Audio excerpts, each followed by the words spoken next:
Welcome to the Sagebrush Trail, stories of the West, from the frontier to the Yukon. I'm Mardell, reading The Virginian by Owen Wister.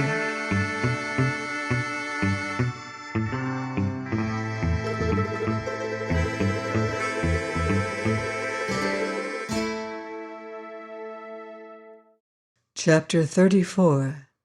To Fit Her Finger. It was 2 rings that the Virginian wrote for when next I heard from him.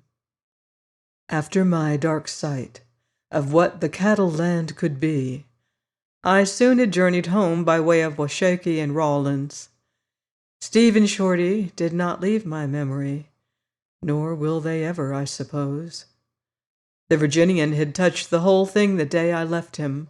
He had noticed me, looking a sort of farewell at the plains and mountains. "You will come back to it," he said. "If there was a headstone for every man that once pleasured in his freedom here, you'd see one most every time you turned your head. It's a heap sadder than a graveyard, but you love it all the same." Sadness had passed from him, from his uppermost mood at least, when he wrote about the rings. Deep in him was sadness, of course, as well as joy, for he had known Steve, and he had covered Shorty with earth. He had looked upon life with a marksman's eyes, very close, and no one, if he have a heart, can pass through this and not carry sadness in his spirit with him forever. But he seldom shows it openly. It bides within him, enriching his cheerfulness, and rendering him of better service to his fellow men. It was a commission of cheerfulness that he now gave, being distant from where rings are to be bought. He could not go so far as the east to procure what he had planned. Rings were to be had in Cheyenne, and still greater choice in Denver, and so far as either of these towns his affairs would have permitted him to travel. But he was set upon having rings from the east. They must come from the best place in the country. Nothing short of that was good enough to fit her finger, as he said. The wedding ring was a simple matter. Let it be right, that was all, the purest gold that could be used, with her initials and his, together graven round the inside, with the day of the month and the year. The date was now set. It had come so far as this. July 3rd was to be the day.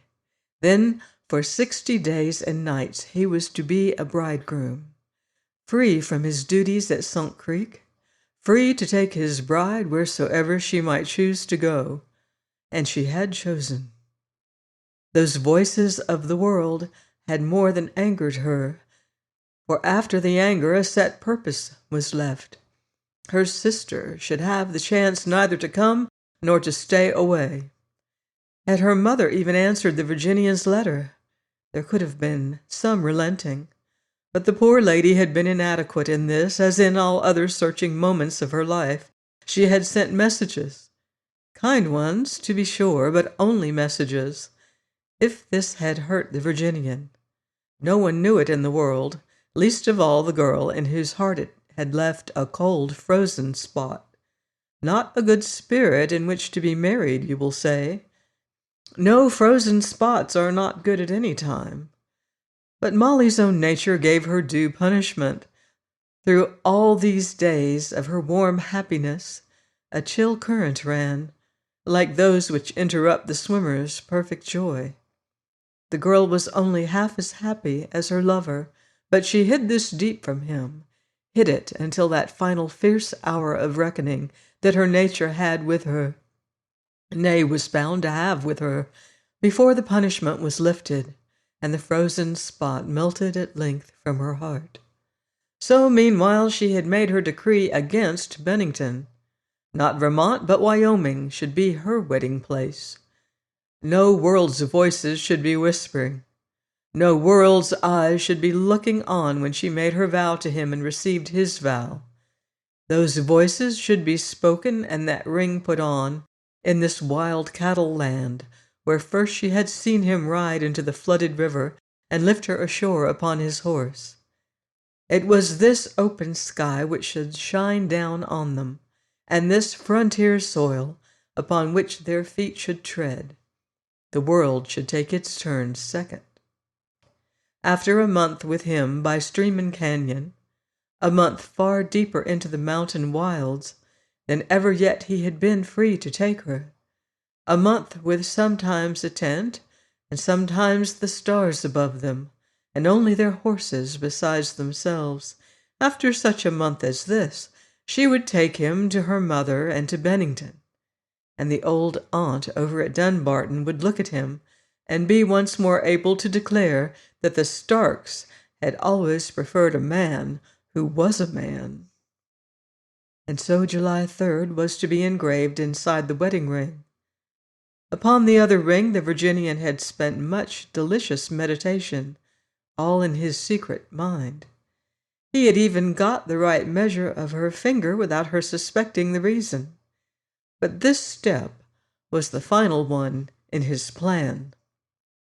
During the time that his thoughts had begun to be busy over the other ring, by chance he had learned from Mrs. Henry a number of old fancies regarding precious stones. Mrs. Henry often accompanied the judge in venturesome mountain climbs, and sometimes the steepness of the rocks required her to use her hands for safety. One day when the Virginian went with them to help mark out certain boundary corners, she removed her rings lest they should get scratched, and he, being just behind her, took them during the climb. "I see you're looking at my topaz," she had said as he returned them. "If I could have chosen, it would have been a ruby, but I was born in November." He did not understand her in the least, but her words awakened exceeding interest in him, and they had descended some 5 miles of mountain before he spoke again. Then he became ingenious, for he had half worked out what Mrs. Henry's meaning must be, but he must make quite sure. Therefore, according to his wild, shy nature, he became ingenious. "Men wear rings," he began. "Some of the men on the ranch do. I don't see any harm in a man's wearing a ring, but I never have." "Well," said the lady, not yet suspecting that he was undertaking to circumvent her, "probably those men have sweethearts." "No, ma'am. Not sweethearts worth wearing rings for. In 2 cases, anyway, they want 'em at cards. And they'd like to see 'em shine. I never saw a man wear a topaz." Mrs. Henry did not have any further remark to make. "I was born in January, myself," pursued the Virginian very thoughtfully. Then the lady gave him one look, and without further process of mind, perceived exactly what he was driving at. "That's very extravagant for rings," said she. "January is diamonds." "Diamonds," murmured the Virginian more and more thoughtfully. "Well, it don't matter if I'd not wear a ring, and November is, what did you say, ma'am?" "Topaz." "Yes, well, jewels are certainly pretty things. In the Spanish missions you'll see large ones now and again, and they're not glass, I think. And so they've got some jewel that kind belongs to each month, right around the 12?" "Yes," said Mrs. Henry, smiling, "one for each month, but the opal is what you want." He looked at her and began to blush. "October is the opal," she added, and she laughed outright, for Miss Wood's birthday was on the 15th of that month. The Virginian smiled guiltily at her through his crimson. "I've no doubt you can beat around the bush very well with men," said Mrs. Henry, "but it's perfectly transparent with us, in matters of sentiment at least." "Well, I am sorry," he presently said. "I don't want to give her an opal. I have no superstition, but I don't want to give her an opal. If her mother did, or anybody like that, why, all right, but not from me. Do you understand, ma'am?" Mrs. Henry did understand this subtle trait in the wild man, and she rejoiced to be able to give him immediate reassurance concerning opals. "Don't worry about that," she said.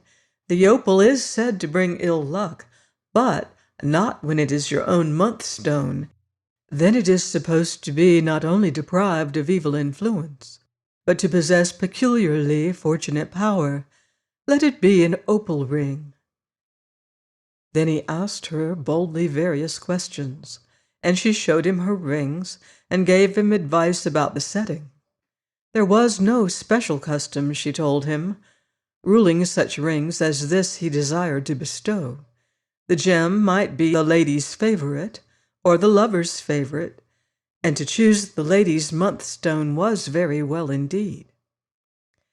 Very well indeed, the Virginian thought, but not quite well enough for him. His mind now busied itself with this lore concerning jewels, and soon his sentiment had suggested something which he forthwith carried out. When the ring was achieved, it was an opal, but set with 4 small, embracing diamonds. Thus was her month stone joined with his, that their luck and their love might be inseparably clasped. He found the size of her finger one day when the winter had departed and the early grass was green. He made a ring of twisted grass for her, while she held her hand for him to bind it. He made another for himself. Then after each had worn their grass ring for a while, he begged her to exchange. He did not send his token away from him, but most carefully measured it. Thus the ring fitted her well, and the lustrous flame within the opal thrilled his heart each time he saw it. For now June was near its end, and that other plain gold ring, which for safekeeping he cherished, suspended round his neck day and night, seemed to burn with an inward glow that was deeper than the opal's. So in due course arrived the 2nd of July. Molly's punishment had got as far as this. She longed for her mother to be near her at this time, but it was too late. Join me next week on the Sagebrush Trail for more Western romance and adventure in The Virginian by Owen Wister.